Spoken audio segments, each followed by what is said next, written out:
नमस्कार दोस्तों। तो चलिए आज एक और कहानी की शुरुआत करते हैं। आखिर क्यों भगवान शिव ने भूखे पुजारी को दिखाया उसके पिछले जन्म का सच। 2 दिन से भूखे एक बूढ़े पुजारी को पुराने शिव मंदिर के तहखाने में चांदी का एक पुराना बर्तन मिला। उसे लगा कि अब उसकी भूख और गरीबी दोनों खत्म हो जाएगी। लेकिन जब उसने उस बर्तन का ढक्कन हटाया तो अंदर जो था उसे देखकर वह फूट फूट कर रोने लगा। आखिर उस बर्तन में ऐसा क्या था? आइए जानते हैं इस ज्ञानवर्धक कथा के माध्यम से। गांव के कोलाहल से दूर एक घने और पुराने पीपल के पेड़ की छांव में भगवान शिव का वह प्राचीन मंदिर स्थित था। समय के साथ मंदिर की दीवारें अपनी चमक खो चुकी थी और उन दीवारों पर काई की हरी परत जम चुकी थी। इस निर्जन स्थान पर अब शायद ही कोई कदम रखता था। इसी एकांत में नारायण दास नाम का एक वृद्ध और अत्यंत निर्धन पुजारी पिछले कई सालों से अपना जीवन व्यतीत कर रहे थे। उसकी धोती कई जगहों से घिसकर फट चुकी थी और उस पर लगे अनगिनत दाग उसकी चरम गरीबी की गवाही देते थे। नारायण दास का शरीर अब उम्र और कुपोषण के कारण झुक गया था। उसकी पसलियां साफ गिनी जा सकती थी और धसी हुई आंखों के नीचे गहरे काले घेरे बन चुके थे। पिछले 2 दिनों से नारायण दास के पेट में अन्न का एक भी दाना नहीं गया था। अकाल और गांव वालों की उदासीनता के कारण मंदिर में कोई दान या प्रसाद लेकर नहीं आता था। जंगल के किनारे आने वाले कंदमूल भी अब सूख चुके थे। भूख की भयानक आग उसके पेट को अंदर से जला रही थी। लेकिन इस भयानक कष्ट के बाद भी नारायण दास के चेहरे पर एक अजीब सी शांति थी। भोर की पहली किरण के साथ ही नारायण दास अपनी चटाई से उठा। अत्यधिक कमजोरी के कारण उसके पैर बुरी तरह कांप रहे थे और उसे सीधे खड़े होने में भी संघर्ष करना पड़ रहा था। उसने मंदिर की सीढ़ियों को अपने हाथों से स्पर्श किया और माथे से लगाया। पेट में उठने वाली मरोड़ को दबाने के लिए उसने अपनी फटी हुई चादर को कमर पर कसकर बांध लिया। उसने तय किया कि चाहे उसके प्राण ही क्यों ना निकल जाए, वह अपने प्रभु की दैनिक सेवा और पूजा के नियम को कभी अधूरा नहीं छोड़ेगा। नारायण दास धीरे धीरे कदम बढ़ाता हुआ मंदिर के पीछे बने पुराने कुएं तक पहुंचा। कुएं के मुंडेर के पत्थर टूट चुके थे। उसने लोहे की पुरानी बाल्टी को रस्सी के सहारे गहरे कुएं में उतारा। जब बाल्टी पानी से भर गई तो उसे ऊपर खींचना नारायण दास के लिए एक कठिन परीक्षा बन गया। उसकी सूखी और पतली बाहों की नसें उभर आई। हर एक खिंचाव के साथ उसकी सांसें तेज हो रही थी और माथे पर पसीने की बूंदें छलकने लगी थी। किसी तरह उसने पानी की बाल्टी ऊपर खींची और उसे जमीन पर रख दिया। वो वही मुंडेर के सहारे कुछ देर हाँफता रहा। फिर उसने तांबे के एक छोटे कलश में वो शीतल जल भरा और वापस मंदिर के गर्भगृह की ओर चल दिया। गर्भगृह में भगवान शिव का एक अत्यंत सुंदर शिवलिंग स्थापित था। नारायण दास ने अपने कांपते हाथों से शिवलिंग पर जल अर्पित किया और उन्हें वस्त्र से पोंछा। पूजा की तैयारी के लिए नारायण दास फर्श पर बैठ गया। उसने एक पुराना और घिसा हुआ चंदन का टुकड़ा उठाया और उसे पत्थर के चबूतरे पर थोड़ा सा जल डालकर रगड़ने लगा। चंदन की सौम्य महक उस छोटे से कक्ष में फैलने लगी। नारायण दास का ध्यान पूरी तरह से अपने काम पर था, लेकिन उसका शरीर अब उसका साथ छोड़ने लगा था। भूख के कारण उसकी ऊर्जा का अंतिम कतरा भी समाप्त हो चुका था। चंदन घिसते हुए अचानक नारायण दास के हाथों की गति धीमी हो गई। उसके सिर में एक तेज झनझनाहट हुई और आंखों के सामने गहरा काला अंधेरा छाने लगा। मंदिर की दीवारें उसे अपने आसपास घूमती हुई महसूस होने लगी।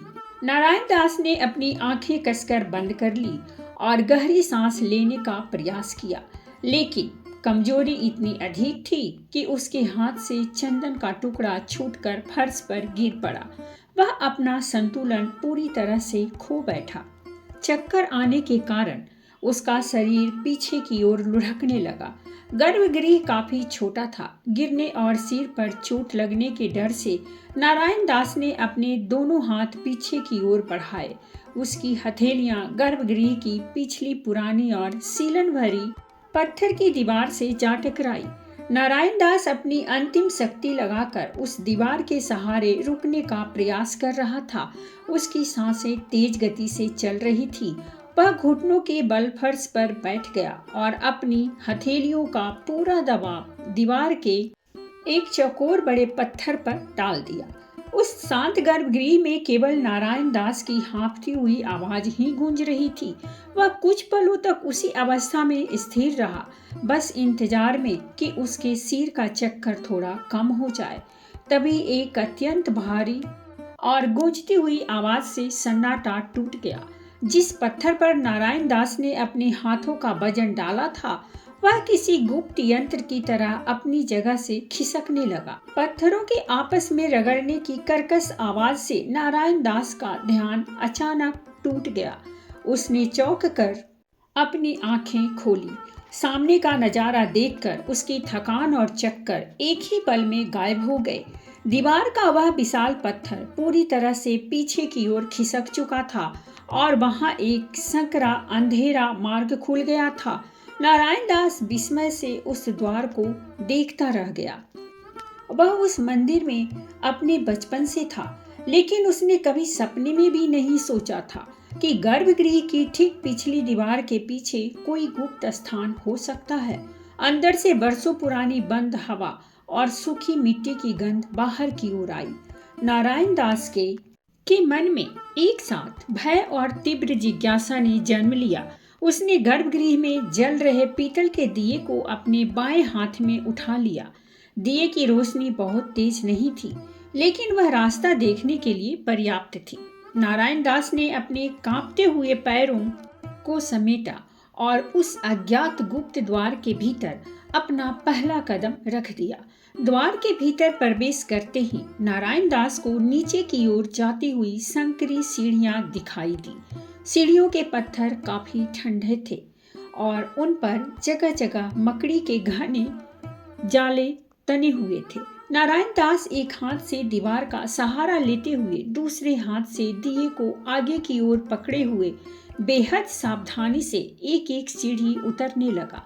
जैसे जैसे वह गहराई में जा रहा था, बाहर की दुनिया की आवाजें पूरी तरह से समाप्त हो चुकी थी। वहां केवल उसके नंगे पैरों की आहट सुनाई दे रही थी।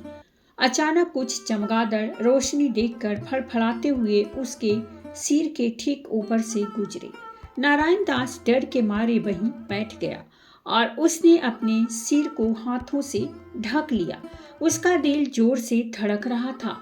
जब चमगादड़ चले गए तो उसने फिर से हिम्मत जुटाई और आगे बढ़ने लगा। लगभग 15 सीढ़ियां उतरने के बाद उसे नीचे से एक अजीब सी सुनहरी आभा दिखाई देने लगी। वो आभा दिए की पीली रोशनी से बिल्कुल अलग थी। उस रहस्यमयी चमक ने नारायण दास के भीतर एक नई उम्मीद जगा दी। वह अपने कमजोर कदमों को थोड़ा तेज करते हुए अंतिम सीढ़ी से नीचे उतर गया। सीढ़ियों के समाप्त होते ही नारायण दास एक चौकोर और चौड़े कक्ष में पहुंच गया। कक्ष की दीवारें काले और मजबूत पत्थरों से बनी थी। नारायण दास की आंखें कक्ष के ठीक बीचों बीच जाकर टिक गई और वहां चकित रह गई। वहां एक नक्काशीदार संगमरमर की छोटी सी चौकी रखी हुई थी और उस चौकी के ऊपर एक अत्यंत दिव्य स्वर्ण डिबिया रखी हुई थी। वह डिबिया शुद्ध सोने से निर्मित थी और उस पर त्रिशूल, चंद्रमा और शिवलिंग की अत्यंत सूक्ष्म और सुंदर आकृतियां उकेरी हुई गई थी। उसके ऊपर एक भारी सोने का शाही ढक्कन रखा हुआ था। बिना किसी बाहरी रोशनी के भी वह स्वर्ण डिबिया अपने ही एक अलौकिक और जादुई चमक से पूरे कक्ष को रोशन कर रही थी। नारायण दास के हाथ से दिया छूटते छूटते बच गया। उसने दिए को पास ही जमीन पर रख दिया और वह मंत्रमुग्ध सा उस स्वर्ण डिबिया की ओर बढ़ने लगा। उसके मन में विचारों का एक तूफान सा उठ खड़ा हुआ। उसने सोचा कि भगवान शिव ने अंततः अपने इस निर्धन सेवक की पुकार सुन ही ली है। इतने दिनों की भूखमरी और निष्ठावान सेवा के बदले में प्रभु ने अवश्य ही उसके लिए कोई अमूल्य उपहार भेजा है। नारायण दास उस स्वर्ण डिबिया के सामने घुटनों के बल बैठ गया। उसने अत्यंत श्रद्धा और कांपती उंगलियों के साथ उस स्वर्ण डिबिया को स्पर्श किया। उसने अपने दोनों हाथों से उस भारी स्वर्ण डिबिया को उठाया और अपनी गोद में रख लिया।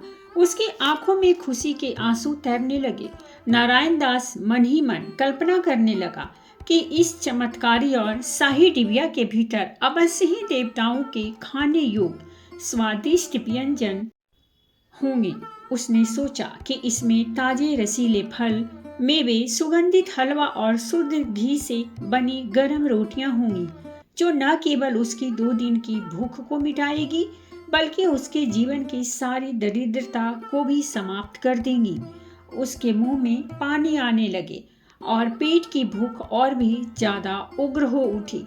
नारायण दास ने गहरी सांस ली, भगवान शिव का नाम लिया और बड़ी ही उत्सुकता के साथ स्वर्ण डिबिया के भारी ढक्कन को पकड़कर ऊपर की ओर उठा दिया। ढक्कन हटते ही नारायण दास ने उत्साह से डिबिया के भीतर झांका, लेकिन अगले ही पल उसके चेहरे के सारे भाव शून्य हो गए। उसकी आंखों में अविश्वास और गहरी निराशा छा गई। उस चमकदार स्वर्ण डिबिया के भीतर कोई 56 भोग या स्वादिष्ट व्यंजन नहीं था। उस स्वर्ण डिबिया के अंदर 2 सूखी पत्थर जैसी सख्त और बासी रोटियां पड़ी थी। रोटियों के किनारे सूख कर काले पड़ चुके थे। उनके ठीक बगल में कुछ जंगली फल रखे हुए थे जो पूरी तरह से सिकुड़ चुके थे और उन पर फफूंदी की सफेद परत नजर आ रही थी। नारायण दास को अपनी आंखों पर विश्वास नहीं हुआ। उसने कांपते हाथ से एक रोटी को उठाने का प्रयास किया, लेकिन वह इतनी कठोर थी कि मुड़ने के बजाय टूट गई। 2 दिनों की लगातार भूख से पागल हो रहे नारायण दास ने हताशा में आकर उस सिकड़े हुए फल को उठाया और बिना सोचे समझे अपने दांतों से उसका एक बड़ा हिस्सा काट लिया। फल का स्वाद इतना भयानक रूप से कड़वा और कसैला था कि नारायण दास का पूरा मुंह कड़वाहट से भर गया। उसका गला जलने लगा और जीभ ऐंठने लगी। उसने तुरंत उस टुकड़े को जमीन पर थूक दिया। कड़वाहट और अत्यधिक मानसिक आघात के कारण नारायण दास के हाथों की पकड़ ढीली हो गई। वह स्वर्ण डिबिया उसकी गोद से फिसलकर जमीन पर गिर गई और एक तेज झंकार के साथ लुढ़क गई। बासी रोटियां और सड़े हुए फल धूल भरे फर्श पर बिखर गए। नारायण दास ने अपने दोनों हाथों से अपना सिर पकड़ लिया। उसके सब्र का बांध टूट चुका था। वह वहीं जमीन पर गिर पड़ा और एक बच्ची की तरह फूट फूट कर रोने लगा। उसकी सिसकियों से वह तहखाना गूंजने लगा। उसने रोते हुए ऊपर की ओर देखा और रूंधे हुए गले से चिल्लाया, हे मेरे भोलेनाथ, यह कैसा छल है। यदि मुझे इस बेटा अवस्था में भूखा ही मारना था तो मुझे यह गुप्त स्थान और यह स्वर्ण डिबिया क्यों दिखाई। क्या मेरी जीवन भर की भक्ति का यही फल है, यह बासी और कड़वा भोजन। नारायण दास का हृदय पीड़ा से फटा जा रहा था। तभी अचानक तहखाने का वातावरण बदलने लगा। फर्श पर रखे दिए की लौ बिना किसी हवा के स्वतः ही बुझ गई, लेकिन कक्ष में अंधेरा होने के बजाय एक अत्यंत कोमल और शीतल नीले रंग के प्रकाश ने पूरे स्थान को भर दिया। हवा में अचानक कमल और पारिजात के फूलों की दिव्य सुगंध फैल गई। नारायण दास ने अपने आंसू पोंछे और विस्मय से उस प्रकाश की ओर देखा। उस अलौकिक प्रकाश के मध्य में भगवान शिव का अत्यंत शांत, सुंदर और करुणामय स्वरूप प्रकट हुआ। उनके चेहरे पर एक ऐसी सौम्य मुस्कान थी जो सीधे आत्मा को शांत कर देती थी। नारायण दास इस दिव्य दृश्य को देखकर स्तब्ध रह गया। वह अपने स्थान से हिल भी नहीं पा रहा था। बस उसके दोनों हाथ स्वतः ही जुड़ गए।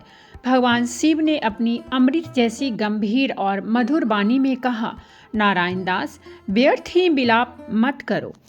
जिस स्वर्ण डिबिया को देखकर तुम इतने उत्साहित या निराश हो रहे हो, वह कोई साधारण बर्तन नहीं है। यह कर्मों का दर्पण है। इस गुप्त पात्र का यह शाश्वत नियम है कि यह कभी अपनी ओर से कुछ नया उत्पन्न नहीं करता। यह केवल वही लौटाता है जो कभी तुमने दूसरों को दिया था। नारायण दास बड़े ध्यान से सुन रहा था, लेकिन उसकी समझ में कुछ नहीं आ रहा था। भगवान शिव ने आगे कहा, नारायण दास, तुम अपने पिछले जीवन में एक अत्यंत धनवान और संपन्न व्यापारी थे। तुम्हारे पास धन्य धान की कोई कमी नहीं थी, किंतु जब भी तुम्हारे द्वार पर कोई भूखा, निर्धन या साधु भोजन की आस में आता था, तो तुम अहंकार और लोभ के वशीभूत होकर उन्हें केवल कई दिनों की बासी रोटियां और बगीचे के सड़े गले कड़वे फल ही दान में देते थे। तुमने कभी किसी भूखे को आदर से ताजा भोजन नहीं कराया। भगवान शिव की वाणी तहखाने में गूंज रही थी। आज जब तुम स्वयं भयानक भूख की स्थिति में हो, तो तुम्हारे उसी संचित कर्म ने इस पात्र के माध्यम से तुम्हें वही भोजन वापस लौटाया है जो तुमने बोया था। इसमें मेरा कोई हस्तक्षेप नहीं है। नारायण दास, ऐसा भगवान शिव ने कहा।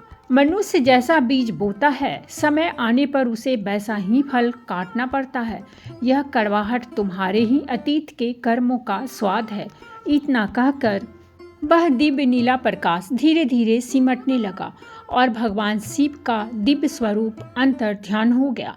तो मित्रों, कैसी लगी आपको भगवान शिव की यह अद्भुत और ज्ञानवर्धक कथा? क्या आप भी मानते हैं कि मनुष्य को अपने कर्मों का फल एक न एक दिन अवश्य ही मिलता है? तो ये थी हमारी आज की छोटी सी कहानी। और अगर ये कहानी आपको पसंद आई हो तो प्लीज़ हमारे कमेंट बॉक्स में ज़रूर लिखें हर हर महादेव। और यदि इस कथा ने आपके हृदय को छुआ हो और आपको इससे कोई सीख मिली हो, तो प्लीज़ हमें कमेंट्स करके ज़रूर बताएं और हमारे वीडियो को लाइक और शेयर ज़रूर करें।